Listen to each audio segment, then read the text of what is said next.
Sup ballers, welcome to a very special Out of the Park video that is only possible thanks to the supporters like you. Just kidding, you didn't do anything. You may remember in a previous video where I called out YouTuber Zabby for failing to accept my challenge to see who the real GM is. Well, he finally accepted. So you know what, Johnny Balls? Your challenge is accepted, buddy.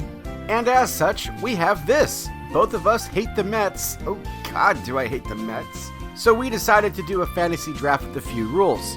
Rule number 1. Both of us play with the same game settings such as injury and trade AI, but manager settings and team strategy can be changed as we see fit. Rule number 2. Both of us start with the number 1 pick in a serpentine draft. This took quite a few resets to make happen, but we got it done. Rule number 3. Trading of the number 1 pick is not allowed. This makes the first pick even more important because you're stuck with them through thick and thin. Rule number 4. Only the first 40 rounds can be manually drafted and the rest must be simmed. No endless aged expensive veterans in the minors in the event of injury.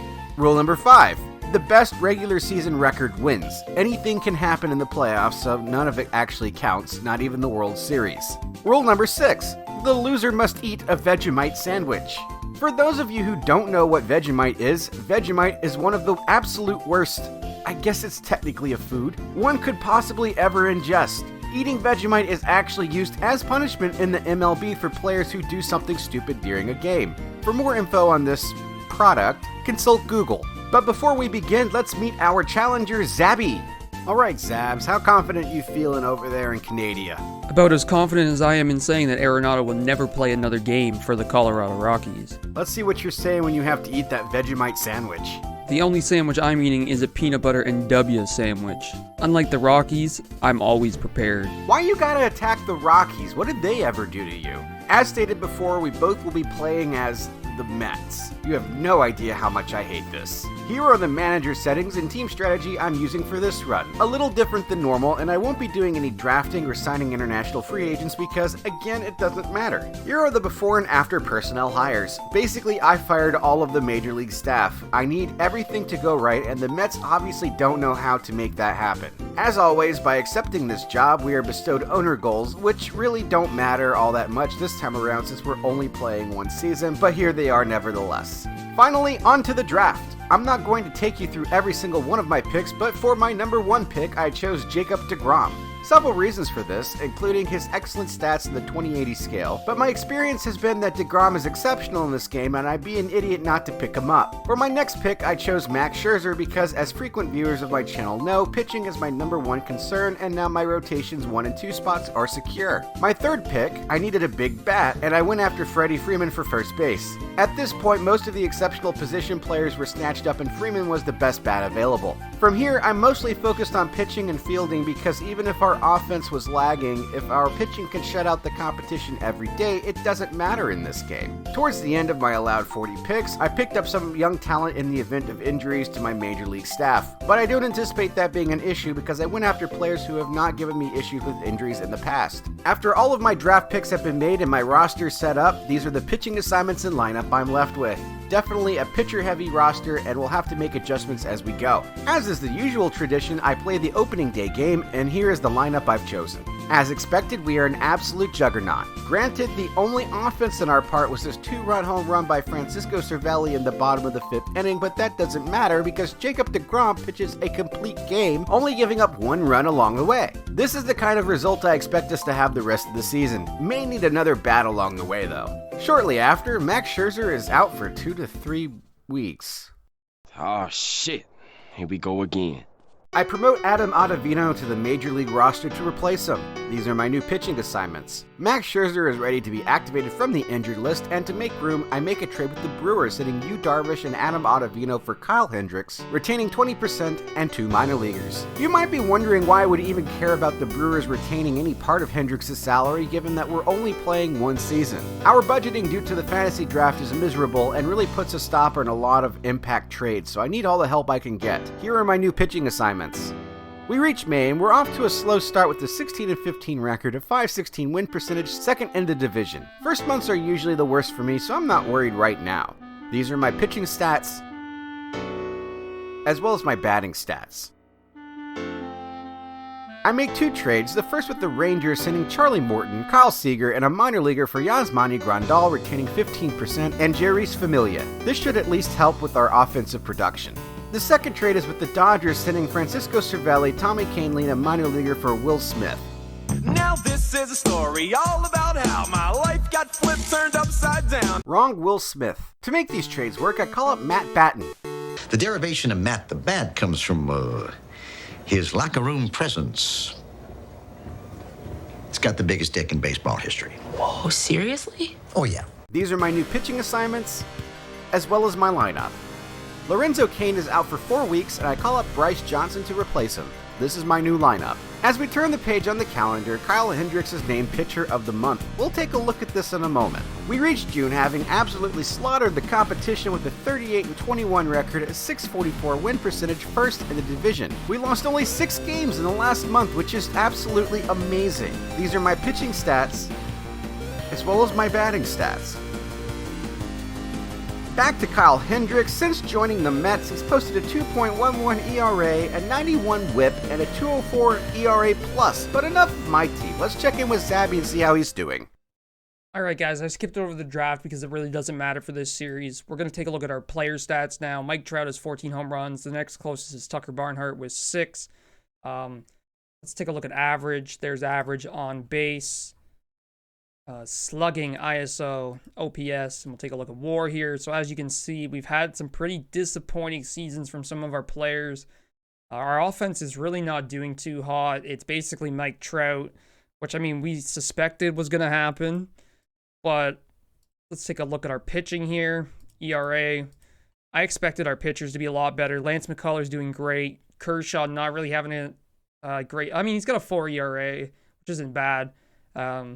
But if we look at WAR here, I expected more out of Sonny Gray. I expected more out of Caleb Smith, and I definitely expected more out of Jose Barrios. He's a good pitcher. I don't really know why he's not doing so great right now, but I expected more out of our pitching core. We needed our pitching to carry us, and I mean it's honestly doing good. But look at our runs scored. Our offense is just dead.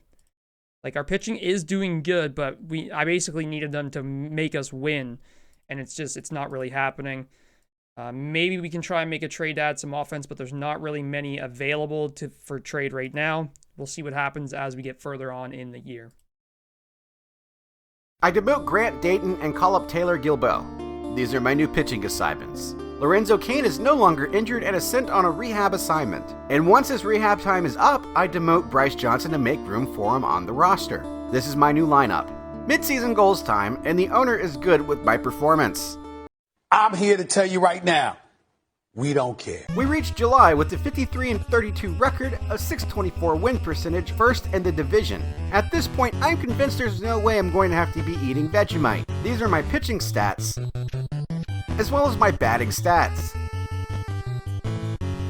I make a trade with the Nationals, sending Mark Canha, Taylor Gilbo, and 2 minor leaguers for Adalberto Mondesi, Ryan McMahon, and Yohan Lopez. I had a surplus of players in the outfield and used it as an opportunity to strengthen my infield depth as well as my bullpen. To make this trade work, I demote Matt Batten. These are my new pitching assignments, as well as my lineup. We reached the All-Star game, and normally I'd just skip this, but we have 7 players from our team make the All-Star roster. Hey now, you're an all-star. Zach Greinke is out for 2 weeks, and I call up Aaron Ashby to replace him. These are my new pitching assignments. And... Excuse me. I'm trying to stay positive, both mentally and spiritually. So at this point, I have to make a trade for pitching because I've already invested heavily into my rotation as a fundamental piece for our success moving forward. The Blue Jays send Jonathan Loaizaga, Colin Pash, Michael Batuk, and Tim Beckham, retaining 95% for Adalberto Mondesi, Ryan McMahon, Michael Lorenzen, and a minor leaguer. If Lorenzen had pitched better, I would be more upset about losing a two-way player, but as it is, oh well. These are my new pitching assignments, as well as my lineup.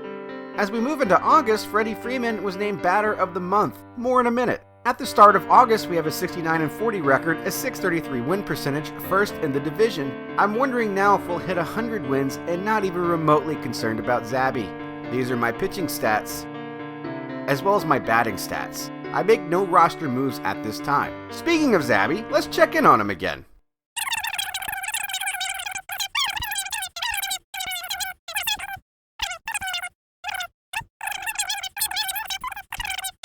This looks like it's already over, but who knows, it's the Mets after all. Back to Freddie Freeman, he's boasting a .331 average, 22 home runs, a 1.031 OPS, and has 5.6 wins above replacement. There's also 2 months left to go, so watch that WAR grow up even more. But one more player I want to check in on is Jeurys Familia. Since rejoining the Mets, he's now given up a single run in 20.2 innings pitched. He's also thrown 23 strikeouts, equating to more than a strikeout per inning, while also giving up 6.1 walks per 9 innings pitched, which is kind of an anomaly. Pretty interesting development. As is tradition, I play the game after the trade deadline, and here is the lineup I've chosen. Despite Justin Verlander starting off the game giving up back-to-back home runs, we kept in the game, aided in part by this home run by DJ LeMahieu in the bottom of the 4th. Look at that beauty! We eventually beat the Marlins 3-2, and we are well on our way to the playoffs by this point. Zack Greinke is no longer injured and is sent on a rehab assignment. After 2 weeks, I call him back up and demote Aaron Ashby to make room on the roster. These are my new pitching assignments. We reached September with a 90-47 record, a .657 win percentage, first in the division. There is almost no way we don't hit 100 wins, and I'll be eating a peanut butter and W sandwich unlike fucking Zabby. These are my pitching stats, as well as my batting stats. For roster expansion, I call up Aaron Ashby and Matt Batten to fill the roster spots. These are my new pitching assignments, as well as my lineup. And an untimely injury occurs for Zack Greinke again, and he's out for 6 to 7 weeks. I don't bother to replace him at this point. These are my new pitching assignments. We reached the end of the season with a 102-60 record, a .630 win percentage, first in the division, and have secured a playoff berth in the NLDS. I would honestly be shocked if Zabby even comes close to touching me. These are my pitching stats to end the season, as well as my batting stats. Taking a last look at Freddie Freeman, he ended up slowing down a bit towards the end, but still crushed the ball, ending 2020 with a .319 average, 33 home runs, and a .996 OPS, and was good for 7.7 wins above replacement. By far the best hitter on the team, I don't think we could have made it without him. And taking a look at our league leaders, Freeman led the majors in OBP and OPS+, but if we dig a bit deeper into pitching leaders, Degrom led the majors in wins, innings pitched, had the lowest whip, highest RWAR, and most quality starts. Not to be outdone, however, Greinke led in complete game, shutout, strikeout to walks, and walks per 9 innings. Too bad he's fucking injured! We have to set our playoff roster, and here are the pitching assignments and lineup I've chosen. Of note, a 4-man rotation. I would normally do the 4-man rotation anyway, but I had no choice this time. Simming through, we beat out the Diamondbacks in 4 games, but lost Lorenzo Cain for 2 weeks, or basically the rest of the playoffs. I placed Bryce Johnson on the playoff roster to replace him, and here is my new lineup. We end up sweeping the Brewers in the NLCS, who had over 110 wins during the regular season. Like I said before, anything can happen in the playoffs. Finally, we reach the World Series, and after going up 3-1, I press escape so I can play the last game, somehow losing a game in the process, so we're only ahead 3-2. For Game 6, here is the lineup I used. And...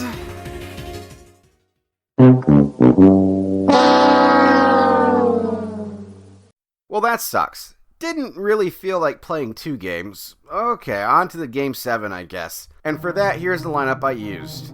And...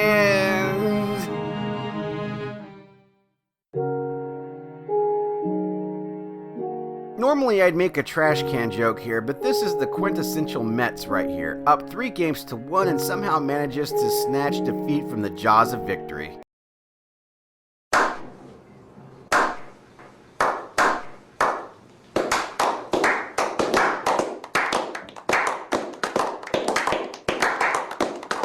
I'm choosing to take away 2 things from this playthrough. 1, at least the Mets didn't win the World Series, which makes me happy. And 2, I'm thinking there's no way Zabby can do better than I did. But if you want to know who really won, you have to check out his channel on YouTube. I put a link in the description to his video. Be sure to like, comment, and subscribe for both of us. And stay tuned to the Losers channel because they'll be posting a separate video of the Vegemite sandwich being consumed.